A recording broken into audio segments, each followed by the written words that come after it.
Hello, welcome to the FabuLingua Teacher Dashboard. This is a prototype, a click-through, Figma file click-through. My name is Leslie Omanya Begert. I am the co-founder and head of pedagogy at FabuLingua. I wanted to walk you through what our teacher dashboard is looking right now. This is V5, made after a lot of iterations with different teachers giving us feedback. This video will not show the onboarding. We have an onboarding process where teachers can onboard to classes, schools. They get class codes to send to parents so that the kids can do homework on their devices at home. This video also does not show the dashboard view of a teacher as a tutor. So Miss Marta here has a side gig as a private Spanish tutor on weekends and over the summers, and so she has another similar dashboard for that where she can coach some of the kids that she has in her school over the summer. But anyway, this is her view of the dashboard, the FabuLingua dashboard as a school teacher. We can see here that she has got two classes, Class A and Class B. Here we have kind of news about FabuLingua, maybe videos that certain teachers have made about how they're using certain materials, certain aspects of FabuLingua in class. We have blogs, etc. But up here we have the two classes that she has got at the school, Class A and Class B. We quickly can see her class code in case she needs to have it to hand to give to a child or a parent. And she can double check that all the students have been signed in, and if not, remind them to sign them in. These are the current readings that this class has been doing, and this is the current reading that this other class has been doing. And she can quickly look at the students in that class and the supplemental resources, the printable resources that pertain to the specific readings that that class is working on. She can also find those over here for all of the supplemental resources for the entire, all the stories across the whole product. Anyway, let's have a quick look at the kindergarten class here. Here we can see that the whole kindergarten class A, we can see the stories that they're working on, the students in that class, the assignments they've been set, and the progress. Right now we're going to look at the students. We can see the class code, the number of students in this class. We can visualize it by different ways depending on what that teacher prefers. And we can filter what we're looking at by school year, by week, by a number of filter options. Here we can see that right now they've been working on two stories. We can see the supplemental resources for that particular stories, the students that are working on that particular story, and the recordings that have been submitted for that particular story. But here we kind of get an at-a-glance view that 58% of this story has been completed by this class. We can see that each story, as you all well know, has got 4 different modes that open in sequence. We can see that 14 out of 15 students have done the first mode, magical translation, which is where they really get that comprehensible input through the patented interwoven translation, magical translation. 14 out of 15 have done that first mode, where they're really working on comprehension. The same amount have done the second mode, copycat, which is where they work on their pronunciation through imitation of the narrator. A lot less have done the third mode, and only 2 students have done the final, most difficult mode, which is the read by myself mode, where they're actually working on their reading skills. So let's go into here and look at more information about how kindergarten class A is tackling this one story. Here we've got the trailer, that way the teacher can remind herself what the kind of story looks and feels like. This is the little character that represents this story in the game, so she can show that she can remind herself and talk to the kids about it. This is which location in the island that story is located in, so she can remind the kids, yes, it's in location 1 or 2 or this location. This is the vocabulary for that particular story. This is very useful, so she can have a quick reminder of the vocabulary that it covers. And this is the printable resources, the PDFs that pertain to that particular story. This is the information we saw before. And here we have engagement of the whole class on that story. And here you can really get a lot of information as to who's doing well. The kids that are in green are doing well. And who's struggling? The kids in red are struggling. And you can have very different conversations based on this graph. For example, this kid who's struggling down here, he's struggling because he's not spent a lot of time in app, which is why he's earned very few rewards, whereas this kid here has spent a lot of time in app but has not earned many rewards. So that's going to be a different conversation that you're going to have as a teacher with these two children. Here are stats for the whole class as pertains to this story: the amount of time they've been there, the amount of keys, the average keys that the class has earned, average read-throughs, games won, etc. Here are the interaction words that class has the highest level, the words that they've most interacted with in the story, both in terms of interacted with, in terms of the illustrations that are interactable. So for example, they've clicked on the cloud, it says la nube, the cloud, and they've heard that a lot of times, maybe, if it was listed here, or they've clicked on a word in the text because maybe they were struggling with it and they were kind of interested to know what that meant. Here in this click through, it's not been activated, but if you click on this down arrow right here, you're going to see game words missed. And here we're going to list all of the game words. We have a number of games as well as modes for this story. And these are the words that the kids have missed. So the words that get listed here for this class, you might want to take a few, 10 minutes and go through that vocabulary with the kids in class, because that's what they're really struggling with as a class. So that's quite useful. Now let's look at detail this particular story, Rani and Sapi 1, how each student is doing. Here we can see that Alex A has completed all of these modes. He's completed magical translations, copycat, Spanish only, and he's completed read by myself and submitted 2 recordings. And so has Jane. She's submitted 2. So you can double click on this as a teacher. You can listen to the recordings. You can grade them. You can make comments on them. And here we can see that the rest of the class has done, they're all doing really well on this story with magical translations. For copycat, most of them are finished doing copycat once. For Spanish only, there's 2 students that are still in progress. And read by myself, only 2 students have completed that last harder mode. Here we can see the number of keys that each child has earned for that story and the engagement time they've had. Here you'd be able to click through on that particular student and get more information about them. But right now, for the purposes of this walkthrough, I am going to just go over here to the menu on the far left, and we're going to go into the student screen. So we can access the information here on all of the teacher's students. We can see what class they're in, engagement time, player level, and various actions about that the teacher can do for each one. Let's have a look in particular at Alex. So now here we can see he's in class A, and we're looking at Alex. We can see when he last checked in. We can see his performance across all of the stories. So this is all of Alex's information. We can either look at what he did in the last week, or if it's the end of the semester and it's grading period, you can set the dates there so you can have a full progress report to send to the parents. Here we can see where Alex is performing compared to the rest of the class. He is right here. He's doing well. He's earned a lot of keys, although he hasn't spent as much time in the app as maybe this kid over here. Here we've got stats of Alex across all the stories, time he's spent, games won, keys earned. We have the words that he's interacted with the most across all the stories, and we also have, again, if we were to click here, the game words missed. So which words he's missed in all of the games. So again, you can maybe set something a particular task and an assignment in order to deal with those game words that have been missed.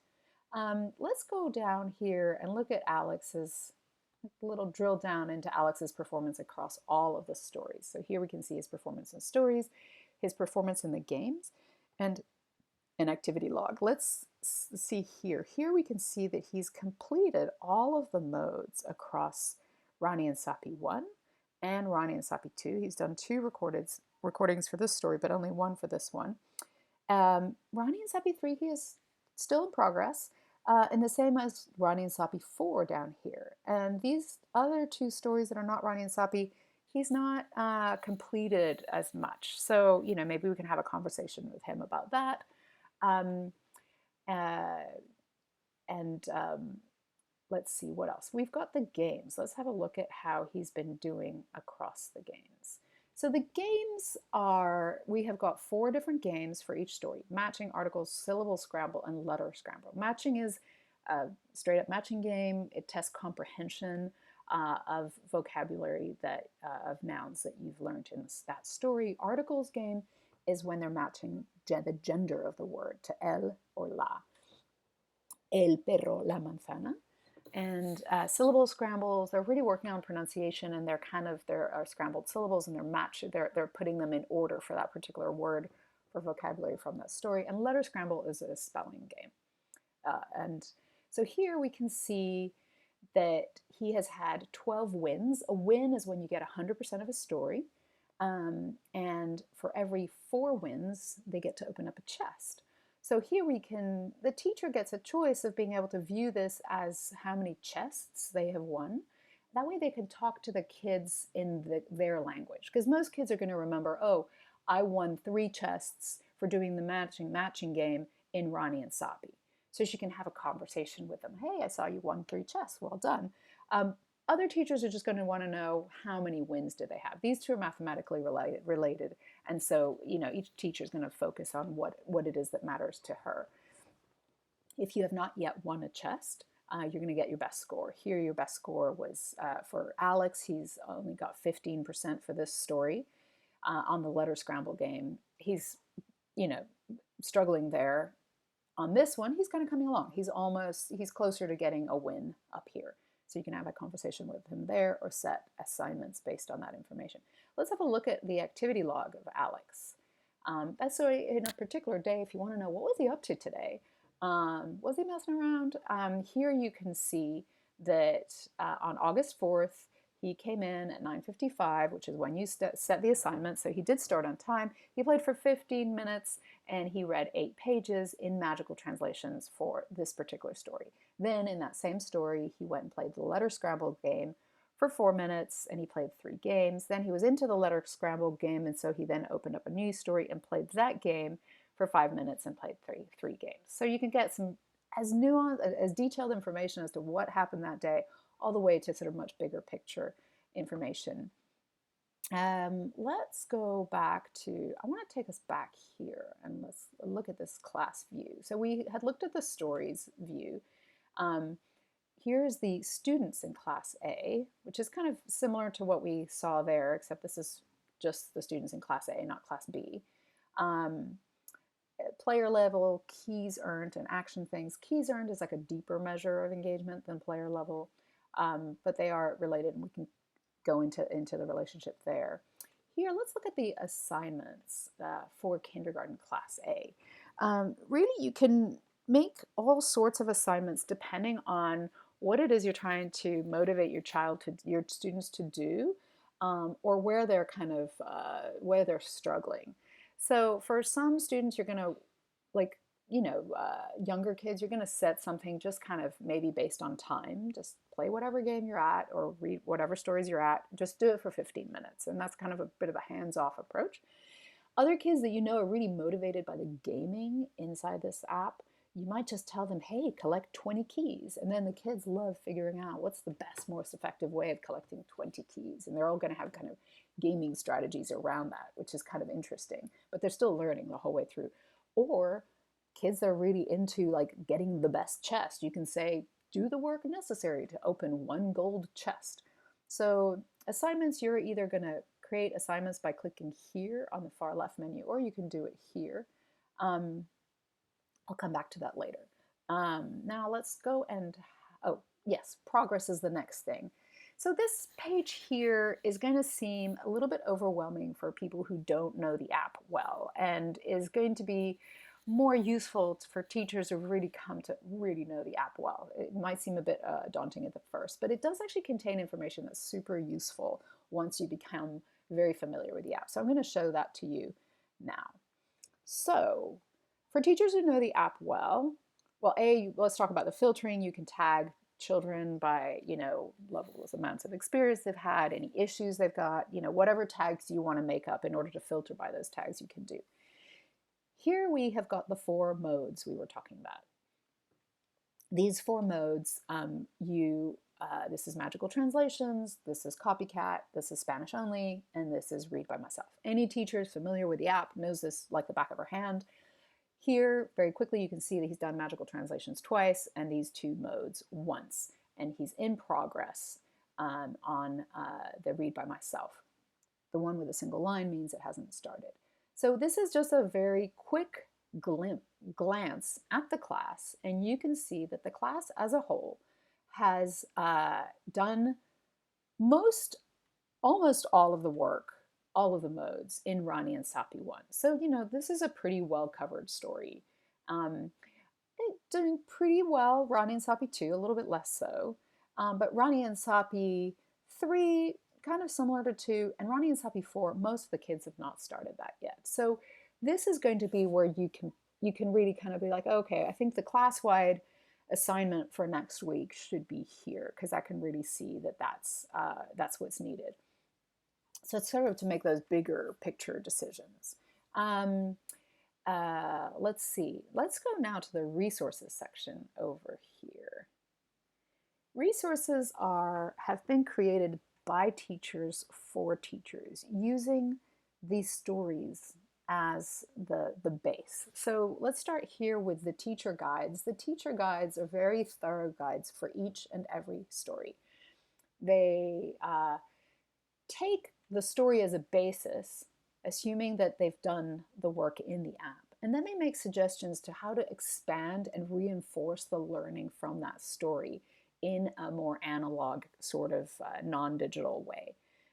So they've got suggestions for games, for puppetry, for kind of theater, all the ways in which you could take that knowledge from that story and kind of incorporate it into the classroom. There is the story itself. You're going to have this text there, so you don't have to go through the apps. It's just written as a text, and you also have the images of the story and the words, the vocab lists of what comes with that story. And then in terms of other principles, you're going to have games, a whole series of games that pertain to the language in that story. For example, let's look here. You've got this puzzle that you can either print out, share, or save, that the kids can be circling the vocabulary from that story. And then there are straightforward worksheets as well, kind of more traditional worksheets, if that is what you want to be doing in class with your students or send home as homework. Now let's go and look at assignments. Assignments we've talked about before. Let's see, how you would set a new assignment.